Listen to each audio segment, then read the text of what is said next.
इस कारण से भयम त्यजत भद्रम हुआ। आप भय को त्याग दें, आपका तो परम कल्याण होगा। भगवान ने आश्वासन दिया और आश्वासन दे करके परमात्मा भगवान श्री नारायण जी अब अंतर्ध्यान होने की दशा में हैं। देखो 2 श्लोक है, 15वें सर्ग में और 16वें सर्ग में, ये 2 बार आया है। एक अर्धाली पितरम रोचयामास और तदा दशरथम नृपम। पितरम रोचयामास संतुष्टयामास तदा दशरथम नृपम। पूर्व प्रतिज्ञा है,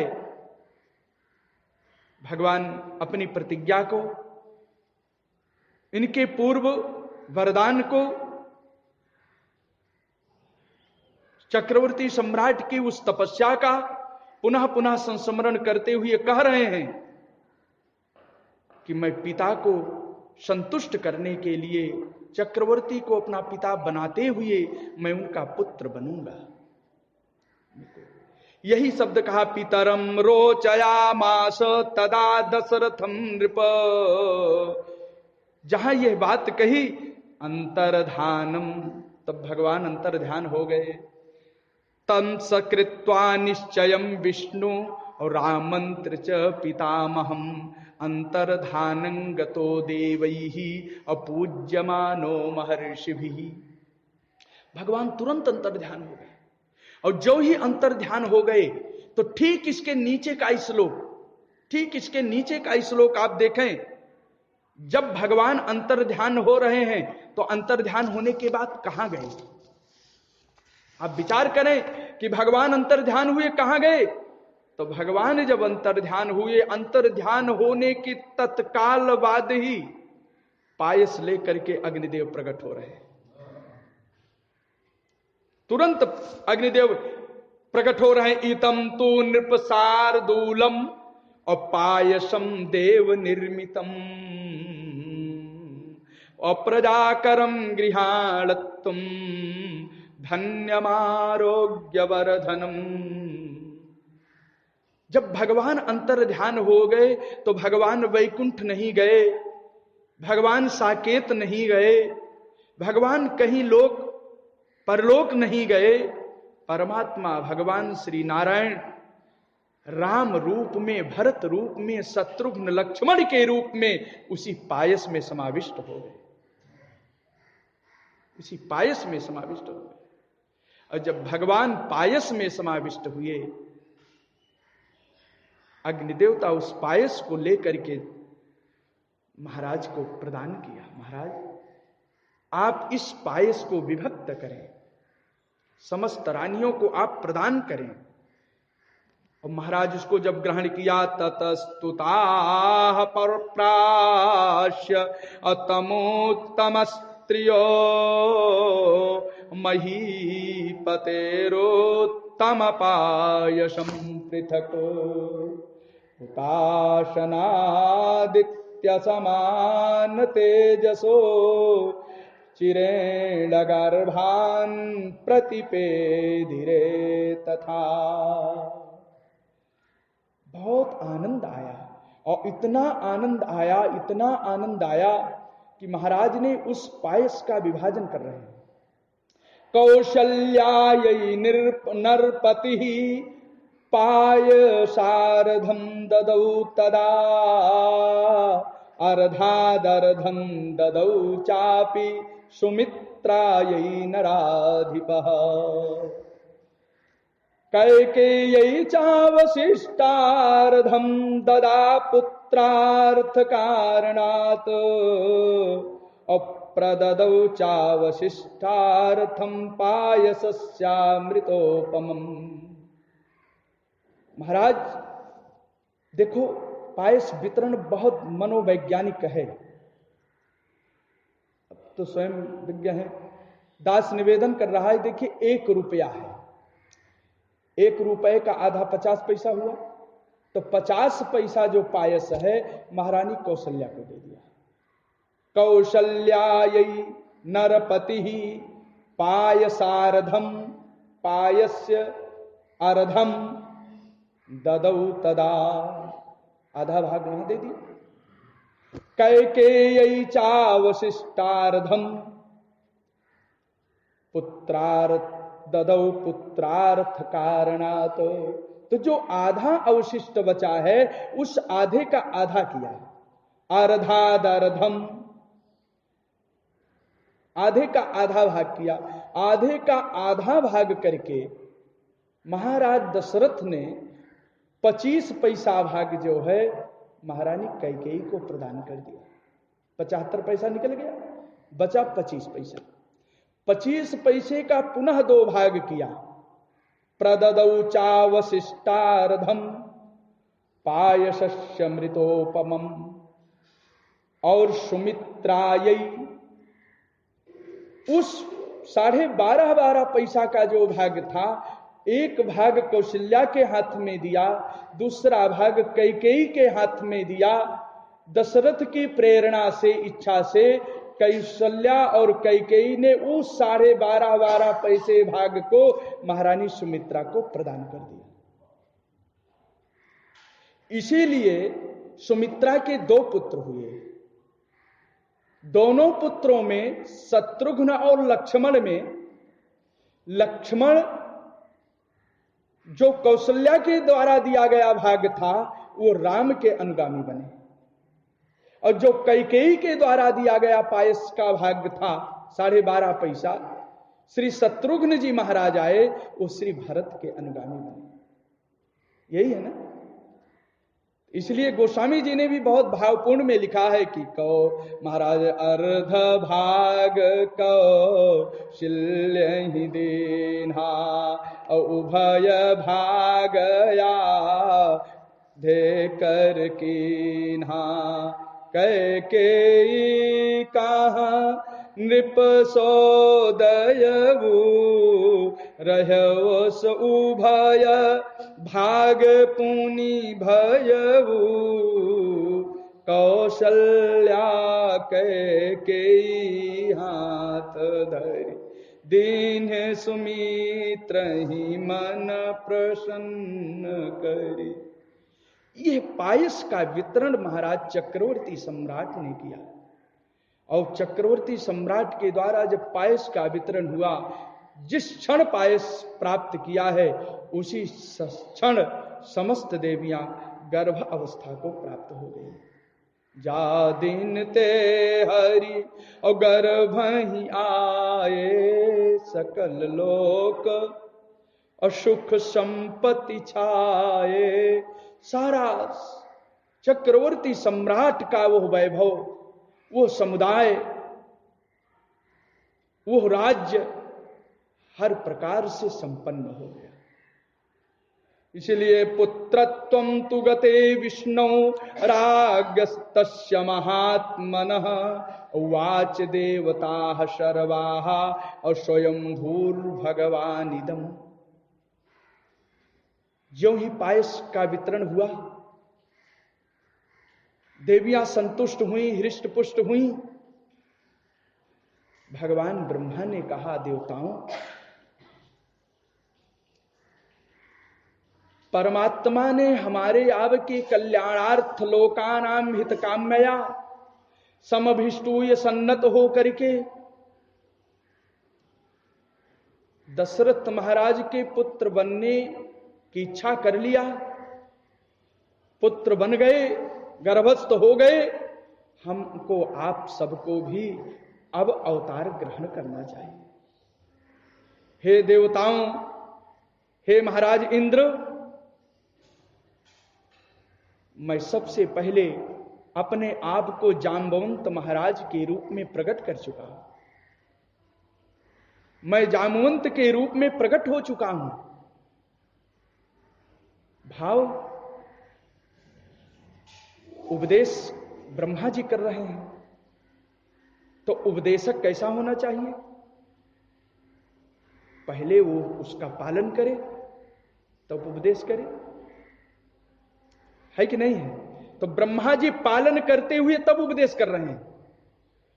कि अब आप लोग अपने अपने स्वरूप से पुत्र उत्पन्न करें, स्वयं वानर बन करके भगवान की सेवा में सब जंगलों का आश्रय ग्रहण करें।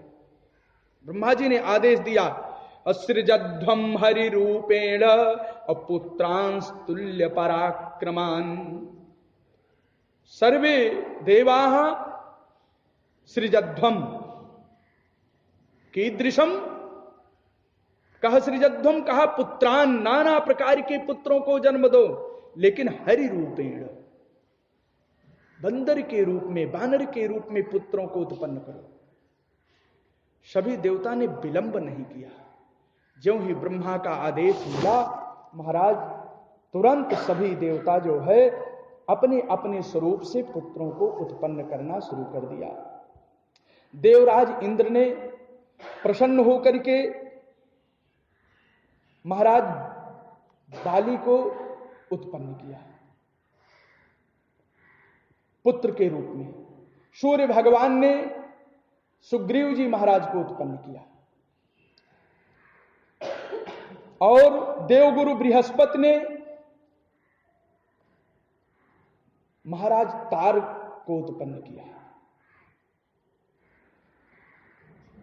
श्रीमान कुबेर ने गंधमादन नामक पुत्र को जन्म दिया, गंधमादन के रूप में आ गए। विश्वकर्मा जी नल के रूप में आ गए, अग्निदेव जी नील के रूप में आ गए। दोनों असुरी कुमार द्विविद और मैंद के रूप में इस पृथ्वी का आश्रय लिया। वरुण जी सुषेण के रूप में आए, पर्जन्य महाराज सरव के रूप में आए और श्री महाराज पवन देव हनुमान जी के रूप में। पवन देवता के औरस पुत्र श्रीमान हनुमान जी हैं, इसलिए मारुतस्यौरषः श्रीमान हनुमान नाम वानरः और वज्र संघननोपेतो वैनतेय समोजवे और सर्व वानर मुख्येषु अब बुद्धिमान बलवान पी। बड़े बुद्धिमान महाराज, हजारों हजारों करोड़ों करोड़ों बानरों की उत्पत्ति हो गई। बहुत से बानर देश विदेश में जाकर के निवास करने लगे। ते सृष्ट्वा बहुसाहस्रा और दशग्रीव वधोद्यताः अप्रमेय बला वीरा विक्रांता कामरूपिणः। ये सब बानर बड़े बड़े बलशाली, अब ते गजाचल शंकासा अब बपुष्मंतो महाबलाः। सब गर्ज रहे हैं कि भगवान का प्राकट्य कब होगा, वनवास कब होगा, कि हम रावण का विनाश करें। दशग्रीव वधोद्यताः, ये मारा लंका का सुंदर कांड में आया। सो सही सिंधु सहित झस ब्याला, कितनी गर्जना, गर्जही तर जही, कितनी गर्जना, कितनी तर्जना कर रहे हैं।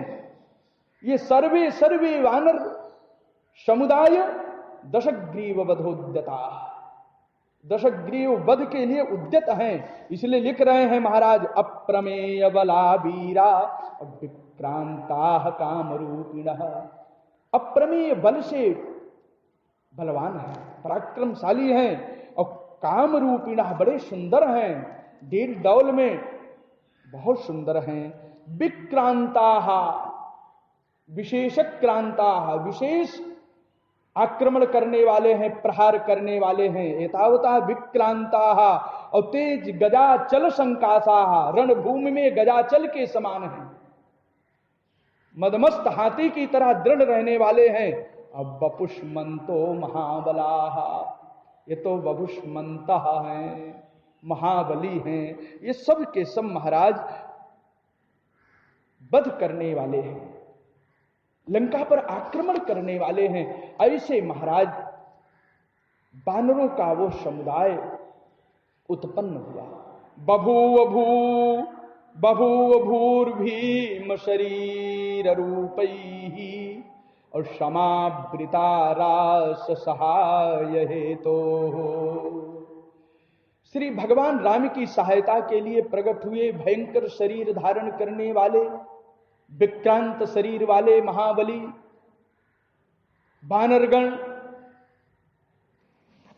वानरगणों से, असंख्य कोटि कोटि अर्बुद अर्बुद वानरगणों से यह पृथ्वी मंडल आवृत हो गया, व्याप्त हो गया। इस प्रकार से देवताओं ने कोई संकोच नहीं किया। जो कछ ब्रह्मा आयस दीना, देवताओं ने विलंब नहीं किया, तुरंत उस आयस को सिरोधार करते हुए अवतार ग्रहण किया, वानर के रूप में आ गए। और इधर सबका अवतार हुआ, और इधर पुत्रेष्ठ यज्ञ समाप्त हो रहा है। ततो यज्ञ समाप्ते तु ऋतु नाम षट समत्ययुः। इधर यज्ञ समाप्त हुआ, ऋषि श्रृंग महाराज अपनी धर्मपत्नी शांता को लेकर के अंगदेश चले गए। सभी गौ ब्राह्मणों का विसर्जन हो गया। सब सानंद पूर्वक चक्रवर्ती सम्राट के गुणों का गान करते हुए, मंगलानुशासन करते हुए अपने अपने घर में निवास करने लगे। और इधर 6 ऋतुएं बीत गई। ततो यज्ञ समाप्ते तु ऋतूनाम षट समत्ययुः। समत्ययुः, सम अत्ययुः व्यतीयुः। समः सम्यक प्रकारेण, विशिष्ट प्रकारेण सम्यक प्रकारेण, अत्ययुः व्यतीयुः। यानी माने बिना विघ्न बाधा के 6 ऋतुएं व्यतीत हो गई। कोई व्यवधान नहीं हुआ, किसी प्रकार की कोई दुर्दशा नहीं हुई, कोई बीमार नहीं हुआ। अच्छी तरह से जब 6 ऋतुओं का मंगलमय समय व्यतीत हुआ तो चैत्र मास आया, बसंत ऋतु आया। भगवान श्री राम जन्म की मंगलमयी बेला आ गई। रघुनंदन श्री राम के प्राकट्य का मंगलमय समय उपस्थित हो गया। दिशाएं शुद्ध हो गईं, सुख स्पर्श वायु बहने लगी।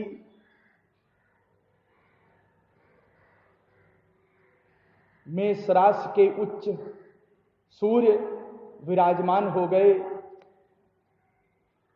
चंद्रमा के साथ बृहस्पति भगवान के प्राकट्य के समय कर्क लग्न में पहुंच रहे हैं। कर्क लग्न में जन्म हुआ है। केंद्र में लग्न में चंद्रमा उच्च के, बृहस्पति उच्च के साथ विराजमान, उच्च के सूर्य के साथ सूर्य विराजमान। भगवान के जन्म की वो मंगलमयी बेला, वो आनंदमयी बेला आई।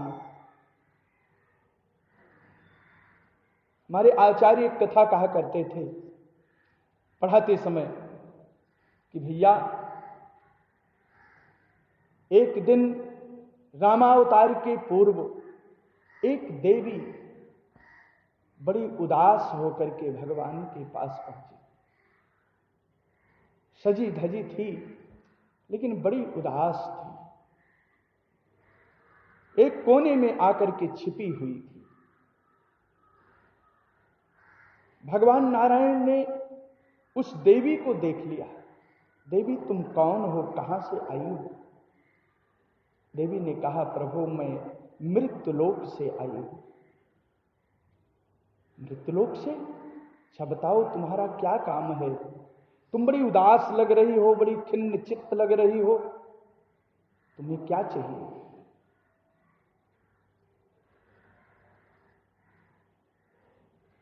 वो देवी संकोच में अपना परिचय नहीं दे रही थी।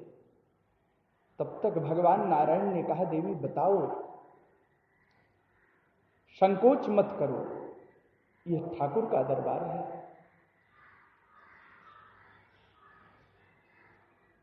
तुम अपना परिचय दो। कहा प्रभु अगर सच बता दूं तो मैं भी आपके दरबार से निकाल दी जाऊंगी। भगवान ने कहा कि तुम सच बताओ, तुमको यहां कोई निकालने वाला नहीं है, अवश्य तुम्हारी मनोकामना पूर्ण होगी। उस देवी ने कहा, प्रभु मैं मृत्यु लोक से आई हूं, लोग मुझको नवमी तिथि कहते हैं और मुझको रिक्ता समझ करके छोड़ देते हैं। लोग मुझको रिक्ता कह करके शादी ब्याह में भी मुझको नहीं महाराज ग्रहण करते, किसी शुभ कार्यों में मेरी पूंछ नहीं है। हे ठाकुर, मेरा नाम नवमी तिथि है। भगवान हंस पड़े, कहा देवी, जो रिक्त होता है, जो साधनों से रिक्त होता है, अहंकार से रिक्त होता है, मोह माया से रिक्त होता है, दूसरों की सहारा से रिक्त होता है, बिल्कुल असहाय होता है, संसार में जिसकी कभी पूंछ नहीं होती है, कोई पूछता नहीं है, कोई सम्मान देता नहीं है, उसका सम्मान मैं ही देता। हे नवमी, तुम ठीक समय पर ठीक जगह आ गई हो, इसलिए तुम निराश मत हो, तुम्हारा आदर होगा। परमात्मा भगवान ने वचन दे दिया, हे देवी, आने वाले युग में, रामावतार में, मधुमास में, चैत्र मास में, बसंत ऋतु में, नवमी के मध्याह्न काल में ही हमारा प्राकट्य होगा। भगवान ने वचन तो दे दिया, लेकिन आपको बताऊं, एक संकोच पड़ गया भगवान को। संकोच क्या पड़ा? नवमी को तो मैंने नवमी तिथि में आने का, अपने जन्म का वचन तो दे दिया, लेकिन महाराज कभी कभी हम गृहस्थों में भी होता है, किसी अतिथि को कुछ कह देते हैं, वचन दे देते हैं, लेकिन घरवाली से नहीं पूछते हैं। भगवान को भी संकोच हो गया, महाराज वचन तो दे दिया, घरवाली से नहीं पूछा, लक्ष्मी से नहीं पूछा। लक्ष्मी की ओर इशारा किया, दृष्टि डाली। वाम भाग में बैठी हुई लक्ष्मी ने भगवान के इशारे को समझ लिया कि प्रभु संकोच कर रहे हैं, कुछ वचन दे चुके हैं, अब संकोच कर रहे हैं। तो लक्ष्मी ने कहा कि हे प्रभु, जहां आप हैं वहीं तो मैं हूं। हे नवमी तिथि, अब तुम अपने को रिक्त मत समझना। जब तुमको स्नात करने के लिए मेरे प्रेमास्पद जीवन सार सर्वस्व प्राणधन नवमी में अवतार ग्रहण करेंगे, तो हे देवी, तुम्हारी उसी नवमी तिथि में मैं भी वैशाख शुक्ल पक्ष में आ जाऊंगा।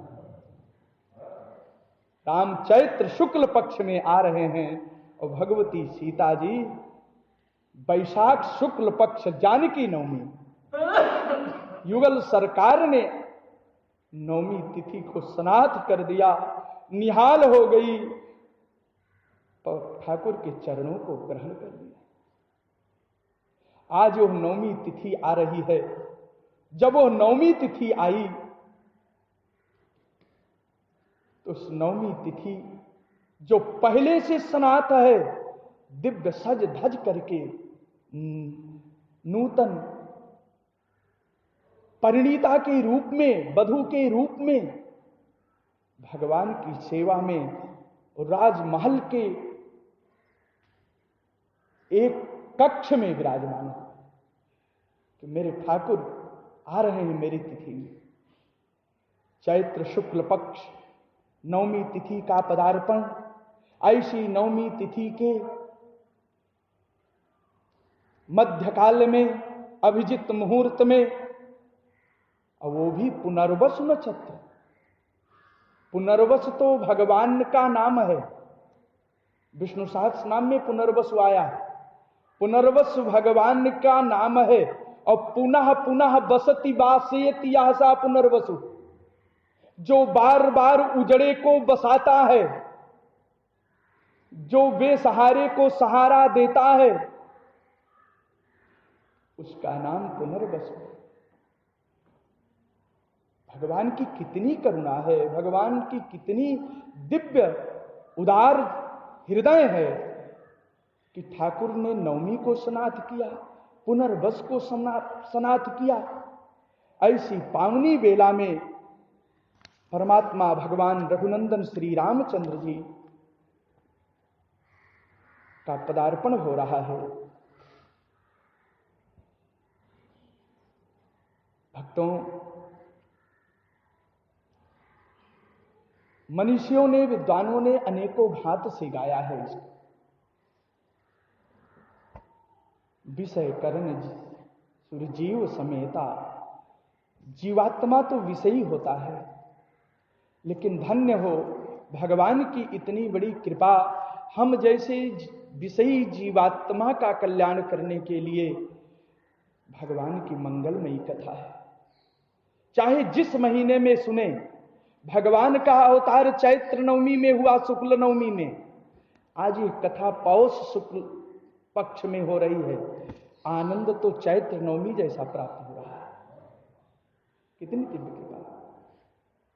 विषय करण सुर जीव समेता, सकल एक ते एक सचेता, सब कर परम प्रकाशक जोई, राम अनादि अवधपति सोई, जगत प्रकाश्य प्रकाशक रामो, मायाधीश ज्ञान गुण धामो। ऐसा परमपिता परमात्मा उदार चरित्र कहां मिलेगा? सबके ऊपर कृपा करने वाला परमात्मा भगवान रघुनंदन श्री रामचंद्र जी मध्याह्न काल में चक्रवर्ती सम्राट के आंगन में प्रकट हो गए। बोलिए राजा रामचंद्र भगवान की। महाराज, ततश्च द्वादशे मासे और चैत्रे नावमिके तिथौ और नक्षत्रे दिति दैवत्ये सोच्च संस्थे सुपंचसु और ग्रहेषु कर्कटे लग्ने, ग्रहेषु कर्कटे लग्ने और वाक्पता बिंदुना सहा। कर्क लग्न में जन्म है। चंद्रमा और बृहस्पति उच्च होकर के केंद्र में बैठे हैं, लग्न में बैठे हैं। और प्रोद्यमाने जगन्नाथम कथम भूतम जगन्नाथम कीदृशम का सर्वलोक नमस्कृतम। क्या बात है, सर्वलोक नमस्कृतम। बहुत गोश महर्षि वाल्मीकि जी का भारतीय जीवों पर बहुत बड़ा उपकार है। मैं सच कह रहा हूं व्यासपीठ से आप सब विद्वान के सामने, महर्षि वाल्मीकि जी का वो उदार हृदय और वो कृपा भारत के कण कण में व्याप्त है। इतनी सरल भाषा में राम कथा का निर्माण किया कि महाराज इसके करोड़ गुना कठिन भागवत के शब्द हैं। हमारे गुरुदेव कहा करते थे, शास्त्री जी महाराज, उनको कथा सुनाने का अवसर मिला, संस्कृत में ही वाचन था। उन्होंने कहा, भैया मैं तो मानता हूं कि जिसको संस्कृत में बोलना सीखना है वो वाल्मीकि रामायण का आश्रय ले ले। वाल्मीकि रामायण का आश्रय ले। इतनी सरल भाषा में लिखा है महाराज। दास तो सूक्तियां छांट छांट करके, कभी मैंने एक डायरी बनाया था, सूक्तियों को छांटे, कितनी सूक्ति है, किस कांड में सर्ग में कितनी सूक्ति है। कोई सूक्ति तो अन्वय के रूप में, कुछ श्लोक अर्ध श्लोक के रूप में, कुछ आधे के आधे श्लोक में दास ने लिखा। मतलब यह है वाल्मीकि रामायण मतलब कितना सरल, सुगम्य और भावपूर्णता के साथ कितना गंभीर है, गंभीराभिप्राय संयुक्त है। ये महर्षि वाल्मीकि जी की बहुत बड़ा उपकार है। शब्द देखिए, प्रोद्यमाने जगन्नाथम कीदृशम सर्वलोक नमस्कृतम। क्या बात है। कौशल्या जनयद रामम दिव्य लक्षण संयुतम। यह कौशल्या जनयद रामम भाव कि बंदों कौशल्यादिशि प्राची और कीरति जासु सकल दिस जग माची।